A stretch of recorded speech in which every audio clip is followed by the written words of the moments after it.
Dear students, welcome to my YouTube channel Rofik English Academy.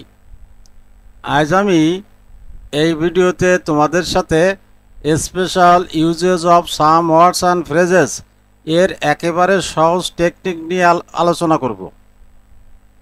এটা special uses of some words and phrases part 2।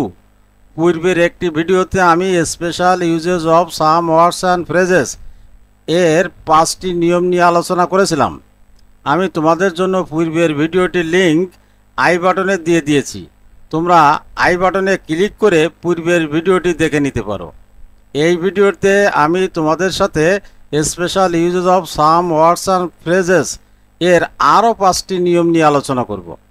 তোমরা ভিডিওটি প্রথম থেকে শেষ পর্যন্ত মনোযোগ সহকারে দেখলে সেন্টেন্সের অর্থ না জেনেও পরীক্ষায় special uses of some words and phrases এ 5-এর মধ্যে 5 পাবে ইনশাল্লাহ। তাই ভিডিওটি কোনো প্রকার স্কিপ না করে দেখতে থাকো। ভিডিওটি দেখার পর যদি ভিডিওটি তোমাদের কাছে ভালো লাগে তাহলে ভিডিওটিতে একটি লাইক দিয়ে শেয়ার করে অন্যদের দেখার সুযোগ করে দিবে। আর তোমরা আমার চ্যানেলে নতুন হয়ে থাকলে চ্যানেলটি সাবস্ক্রাইব করে রাখতে পারো।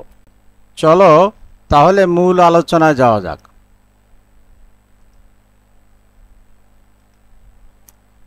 এই ভিডিওতে প্রথমে আমরা শিখব ইউজ অফ বি বর্ন। এই বি বর্ন মানে হলো জন্মগ্রহণ করা। সেন্টেন্সের মধ্যে যদি টাইম উল্লেখ থাকে কিংবা প্লেস উল্লেখ থাকে কিংবা টাইম প্লেস উভয়টা উল্লেখ থাকে তাহলে আমরা বি বর্ন ব্যবহার করব। আর কি থাকলো, টাইম শুধুমাত্র টাইম থাকতে পারে, শুধুমাত্র প্লেস থাকতে পারে, টাইম প্লেস একসাথে থাকতে পারে। এটা যদি সেন্টেন্সের মধ্যে থাকে উল্লেখ থাকে তাহলে আমরা বি বর্ন ব্যবহার করব। এই বিবরণ ডাইরেক্ট বক্সের ভিতরে বিবরণ থাকবে, কিন্তু এই বিবরণ ডাইরেক্ট লেখা যাবে না। এটাকে am born, is born, are born অথবা ওয়াজ বর্ন বা ওয়ার বর্ন লিখতে হবে। যদি প্রেজেন্ট টেন্স হয়, এক্সাম্পলটা প্রেজেন্ট টেন্স হয় তাহলে তোমরা লিখবে am born, is born, are born, এ যে কোনো একটা লিখবে। যদি উদাহরণটা পাস্ট টেন্স হয় তাহলে লিখবে ওয়াজ বর্ন কিংবা ওয়ার বর্ন। বেশিরভাগ ক্ষেত্রে পাস্ট টেন্সে উদাহরণটা থাকে, তোমরা ওয়াজ বর্ন বা ওয়ার বর্ন এই দুটার থেকে যে কোনো একটা লিখবে। তো ওয়াজ বর্ন কখন লিখবে? সিঙ্গুলার যদি হয়, সাবজেক্ট সিঙ্গুলার হলে ওয়াজ বর্ন লিখবে কিংবা ইজ বর্ন লিখবে। আর সাবজেক্ট যদি প্লুরাল হয় তাহলে ওয়ার বর্ন লিখবে কিংবা আর বর্ন লিখবে। আর আয়ের পরে শুধুমাত্র অ্যাম বর্ন হয়। উদাহরণে আসি, দেখো, Edmund Burke was an orator, writer and shrewd politician. He in 1729 in England. এই দেখো, ইন ইংল্যান্ড হচ্ছে প্লেস আর ইন 1729 এটা টাইম প্লেস দুটাই উল্লেখ আছে। তাহলে এখানে বি বর্ন লিখতে হবে। যেহেতু এটা পাস্ট টেন্সে নির্দেশ করছে তাহলে এখানে আমরা ওয়াজ বর্ন দিব কিংবা ওয়ার বর্ন দিব। যেহেতু তোমার এই সাবজেক্টটা সিঙ্গুলার তাই এখানে উত্তর হবে ওয়াজ বর্ন। এবার দেখো, Madhusudan Dutta is an epic poet. He at Sagardari in Jessore. So এখানে দেখো প্লেস উল্লেখ আছে, শুধুমাত্র ইন যশোর প্লেস উল্লেখ আছে। ওই প্লেস উল্লেখ থাকলেই মধুসূদন দত্ত জন্মগ্রহণ করে, নিশ্চিত এটা পাস্ট টেন্স নির্দেশ করছে। তা পাস্ট টেন্স হলে ওয়াজ বর্ন কিংবা ওয়ার বর্ন। মধুসূদন দত্ত অর্থাৎ সে অনুযায়ী এই হিটা আছে থার্ড পারসন সিঙ্গুলার, তাই এখানে বসবে কিন্তু ওয়াজ বর্ন। এটা যদি প্লুরাল হতো তাহলে হতো ওয়ার বর্ন। চলো পরবর্তী নিয়মে যাই। Use of as soon as. এই অ্যাজ সুন অ্যাজ কখনো দুটি সেন্টেন্সের মাঝে বসে, আবার কখনো দুটি সেন্টেন্সের প্রথমে বসে। এই অ্যাজ সুন অ্যাজের দুটি অংশ থাকে, দুটি অংশই প্রেজেন্ট থাকে, আবার দুইটা অংশই কখনো পাস্ট থাকে। বেশিরভাগ ক্ষেত্রে দুটো অংশ পাস্ট থাকে। তো যদি বাক্যের প্রথমে ডট ডট থাকে, তারপর একটি প্রেজেন্ট টেন্স থাকে, তারপর একটা কমা দিয়ে আবার যদি প্রেজেন্ট টেন্স থাকে তাহলে সেখানে আমরা দিব অ্যাজ সুন অ্যাজ। আবার বাক্যে আবার যদি প্রথমে প্রেজেন্ট টেন্স থাকে, মাঝে ডট ডট থাকে, তারপরও প্রেজেন্ট টেন্স, এখানেও আমরা দিব অ্যাজ সুন অ্যাজ। এবার পাস্ট টেন্স, বাক্যের প্রথমে যদি ডট ডট থাকে, তারপর যদি পাস্ট টেন্স থাকে, তারপর একটা কমা, তারপরে পাস্ট টেন্স, এখানেও আমরা দিব অ্যাজ সুন অ্যাজ। আবার প্রথমে থাকলো পাস্ট টেন্স, মাঝে থাকলো ডট ডট, তারপরে পাস্ট টেন্স, এখানেও আমরা দিব অ্যাজ সুন অ্যাজ। একটা জিনিস লক্ষ্য করবে, অ্যাজ সুন অ্যাজ অর্থাৎ দুটি অংশই যদি পাস্ট হয় তাহলে প্রথমে বসাতে বললো অ্যাজ সুন অ্যাজ, শেষে মাঝে বসাতে বললো অ্যাজ সুন অ্যাজ। দুটি অংশই যদি প্রেজেন্ট হয় তাহলে প্রথমে বসাতে বললো অ্যাজ সুন অ্যাজ, মাঝে বসাতে বললো অ্যাজ সুন অ্যাজ। পরীক্ষায় কিন্তু 90% উদাহরণ এই অ্যাজ সুন অ্যাজ, এই 90% উদাহরণ কিন্তু এটাই আসে, পাস্ট টেন্সেরটা আসে। কেমন? যেমন I had a bad luck, একটা সেন্টেন্স শেষ, তারপরে dot dot I reach the station comma the train left. প্রথমে দেখো এটা বাদ, এই সেন্টেন্সটা বাদ, প্রথমে দেখো ডট ডট আছে, তারপর আই রিচ দ্য স্টেশন, এটা দেখো ফার্স্ট ইনডেফিনাইট পাস্ট, আর কমা দি ট্রেন লেফট এটাও কিন্তু ফার্স্ট ইনডেফিনাইট। তো এরকম যদি প্রথমে ডট ডট থাকে, তারপরে যদি ফার্স্ট ইনডেফিনাইট থাকে, তারপরেও যদি ফার্স্ট ইনডেফিনাইট থাকে, তাহলে এখানে নিশ্চিত বসাবে অ্যাজ সুন অ্যাজ। আবার যদি পরের উদাহরণটা আমরা আসি, আই ওয়েন্ট হোম, এটা ফার্স্ট ইনডেফিনাইট। এবার দেখো মাঝে ডট ডট আছে, the train the rain stopped, এটাও ফার্স্ট ইনডেফিনাইট। তো এটাও ফার্স্ট ইনডেফিনাইট, এটাও ফার্স্ট ইনডেফিনাইট, মাঝে ডট ডট, এরকম প্যাটার্ন থাকলে তোমরা নিশ্চিত অ্যাজ সুন অ্যাজ দিবে। আর যদি এটা পাস্ট ইনডেফিনাইট না থেকে এই প্যাটার্নে প্রেজেন্ট ইনডেফিনাইটও থাকে, তাহলে কিন্তু অ্যাজ সুন অ্যাজ দিবে। চলো আমরা পরবর্তী নিয়মে যাই। Use of as if oblique as দো, এই ব্যাপারটা একটু দেখো।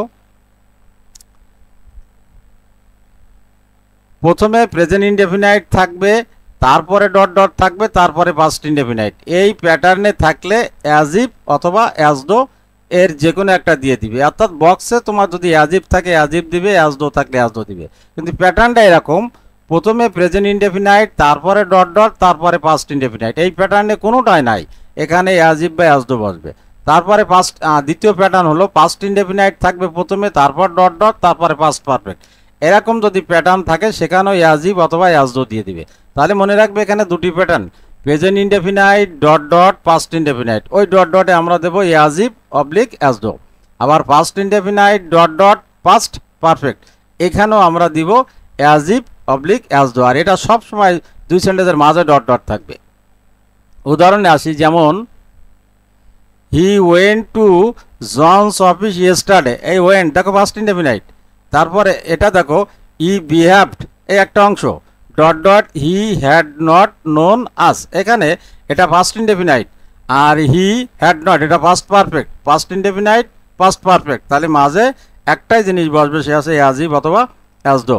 এবার দেখো he goes to John's office daily, সে জনের অফিসে প্রতিদিন যায়, হি বিহেভস এটা আছে present indefinite, dot dot he did not known us, এখানে এনটা বাদ যাবে, নো হবে, know us, he did not know us. So এটা আছে প্রেজেন্ট ইনডেফিনাইট, আর এটা হলো পাস্ট ইনডেফিনাইট। এই এনটা কিন্তু হবে না, এটা ভুল আছে, আমার লিখতে ভুল হয়েছে। সো এই ডিড নটের পরে মূল ভার্ব ফ্রি হয়, তাহলে এখানে নো, তাহলে এটা প্রেজেন্ট ইনডেফিনাইট আর এটা হলো পাস্ট ইনডেফিনাইট। এই প্যাটার্নে থাকলেও আমাদের এখানে কি লিখতে হবে, তোমার আছে অ্যাজ ইফ অথবা অ্যাজ দো। চলো পরবর্তী নিয়মে যাই। Use of no sooner had, scarcely had, hardly had, এই ব্যাপারটা এখন আমরা শিখব। দেখো এখানে প্রথমে যদি ডট ডট থাকে, তারপর সাবজেক্ট ভি3 এক্সটেনশন একটা অংশ, মাঝে হলো দেন, তারপর সাবজেক্ট ভি2 এক্সটেনশন, এই যদি এই প্যাটার্নের সাথে মিল থাকে তাহলে তোমরা নিশ্চিত বসিয়ে দিবে নো সুনার হ্যাড। প্রথম অংশটা থাকবে সাবজেক্ট ভি3 এক্সটেনশন, এর আগে ডট ডট থাকবে, মাঝে থাকবে দেন, তারপর সাবজেক্ট ভি2 এক্সটেনশন, এটা মুখস্থ করবে। এই দুটো অংশ যদি এরকমই থাকে তাহলে নো সুনার হ্যাড বসাবে, অন্যটা কোনোটা বসবে না। তারপরে প্রথমে যদি সাবজেক্ট থাকে ভি3 এক্সটেনশন একটা অংশ থাকে, দেন না থেকে যদি মাঝে হোয়েন থাকে, তারপর সাবজেক্ট ভি2 এক্সটেনশন থাকে, তাহলে তোমরা স্ক্যাসলি হ্যাড অথবা হার্ডলি হ্যাড। শুধুমাত্র মনে রাখবে হোয়েনের সাথে স্ক্যাসলি হ্যাড হার্ডলি হ্যাড, আর দেনের সাথে নো সুনার হ্যাড। আর দুটি অংশ সাবজেক্ট ভি3 এক্সটেনশন সাবজেক্ট ভি2 এক্সটেনশন উভয়ই থাকবে। যেমন দেখো dot dot the man seen the police then he went away, এই দেখো দি সাবজেক্ট ভি3 extension then subject V two extension, নিশ্চিত এখানে নো সুনার হ্যাড বসবে। তারপরে দেখো dot dot the man seen the police subject ভি3 এক্সটেনশন, তারপরে দেখো হোয়েন আছে হি ওয়েন্ট অ্যাওয়ে, তাহলে এখানে কি বসবে স্ক্যাসলি হ্যাড অথবা হার্ডলি হ্যাড। চলো পরবর্তী নিয়মে যাই। Use of let alone, let অ্যালোনের ব্যাপারটা একটু দেখো। যদি সেন্টেন্সের ভিতরে আপ ডাউন হয়, অর্থাৎ কম বেশি, ছোট বড়, তাই না, কম বেশি, অর্থাৎ এক কথায় বলতে পারো আপ ডাউন থাকে, একটা বড় একটা ছোট, তাহলে তোমরা সেখানে অবশ্যই কিন্তু লেট অ্যালোন বসাবে। যেমন দেখো, I can not ride a bicycle, এখানে একটা আছে bicycle dot dot a motorcycle. এ দেখো বাইসাইকেল আর মোটরসাইকেল, এটা ছোট এটা বড়, তাই না? এটার দাম কম আর এটার দাম বেশি। এরকম যদি আপ ডাউন হয় তাহলে আর কোনোটাই থাকবে না, আপ ডাউন বুঝাইলে তোমরা লেট অ্যালোন দিয়ে দিবে। তারপরে যাও, he can not teach in a high school dot dot in a university, এই ইনটা ছোট হতে হবে। সো এখানে দেখো হাই স্কুল ছোট, ইউনিভার্সিটি বড়, এরকম যদি ছোট বড় থাকে, আপ ডাউন থাকে, তাহলে আমরা সেখানে কি দিব? Let alone. কেমন?